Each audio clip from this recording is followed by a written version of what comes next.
Vandaar is de 7 September bei der Bibel von Hawaii, Mexiko. Wir merken unsere Bibel von der, waar bij Epheser 6 op. Wir sind bei den 5. Vers. De Überschrift über den 5. Vers, 5,9, sagt so: Gottes Willen für die Knechten in der Herren. Also Gottes Willen für die Arbeiter und für die Wirts. Wir lesen Vers 5. Ihr Knechte, gehorcht euren leiblichen Herren mit Furcht und Zittern in Einfalt eures Herzens als dem Christus. Also der 5. Vers, der redet direkt zu den Arbeiter. Als ik een jonge man weer en een arbeider weer van wird, kon ik me niet besagen dat ik diesen Vers auch kan. Wahrscheinlich habe ich ihn nicht gekannt.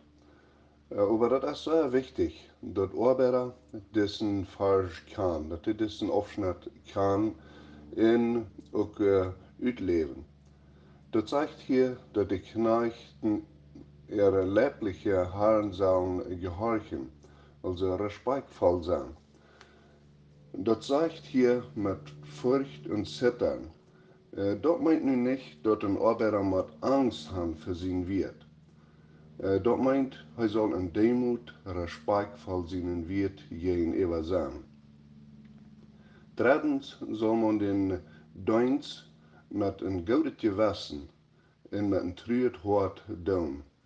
Ein gutes Gewissen hat man dann, wenn er so ganz von Herzen aufrichtig ist. Und dann sagt es aus dem Christus. Also die Arbeit so tun, als wenn wir die direkt für den Herrn tun. Dann Vers 6, da sagt es so: Nicht mit Augendienerei, um Menschen zu gefallen, sondern als Knechte des Christus, die den Willen Gottes von Herzen tun.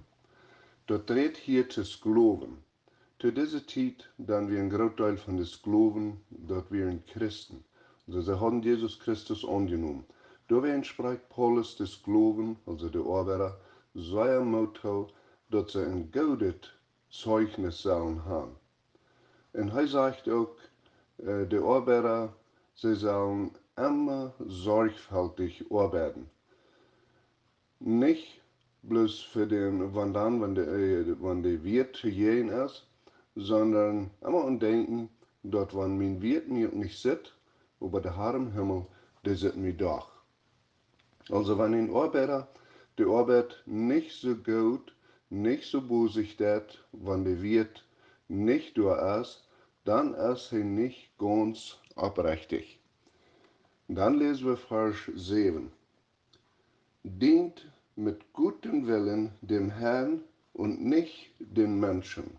Also die Arbeiter, die sollen mit einem guten Gewissen dort tun, was sie für Gott tun. Oder wenn sie für den Wirt schaffen, dann auch die Arbeit einfach so tun, als wenn sie die direkt für Gott tun. Und mit einem guten Gewissen. Ein gutes Gewissen, dort ist, was uns Leben leicht macht. Wenn ein Mensch unaufrichtig ist oder nicht ein reines Gewissen hat, dort macht das Leben schwer. So ein gutes Gewissen, dort ist, was uns Friede bringt, dort ist, was uns froh macht, und dort ist, wo wir für Gott mit bestehen können, wenn wir wirklich aufrichtig sind. So, ich wünsche Ihnen einen guten Tag.